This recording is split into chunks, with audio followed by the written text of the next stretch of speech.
మరో 2 రోజుల్లో మిథున రాశి జాతకులు అఖండ రాజయోగం పట్టబోతుందంటే నమ్మశక్యమా? నిజమేనండి. శివయ్య అనుగ్రహం ఇదంతా. శివయ్య ఇష్టమైతే వీడియోని లైక్ చేయండి. ఈ రాశి జాతకంలో 2 రోజుల్లో శివ ప్రదోష యోగం పట్టబోతుంది. ఈ రాశి వారికి మరొక 2 రోజుల్లో శివ ప్రదోష యోగం పట్టబోతుంది. ఈ యోగం వల్ల సాక్షాత్తు శివయ్య ఈ రాశిలోకి చేరుతాడు.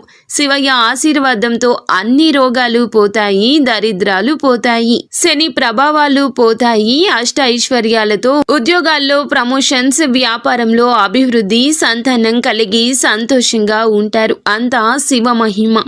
ఇంకా ఇతరత్ర ఎటువంటి సందేహాలు, సమస్యలు ఉన్న భార్యాభర్తల సమస్యలు, సంతాన సమస్యలు, ఆస్తి తగాదాలు, ప్రేమించిన వారు దూరం కావడము, కోరుకున్న వారి గురించి ఆలోచనలతో మానసిక బాధలు, ప్రతి సమస్యకు కూడా మా గురువు గారు మీకు పరిష్కార మార్గాన్ని అందించగలరు. దయచేసి నమ్మకంతో మా గురువు గారికి ఫోన్ చేయండి. సమస్యల పరిష్కారాన్ని పొందండి.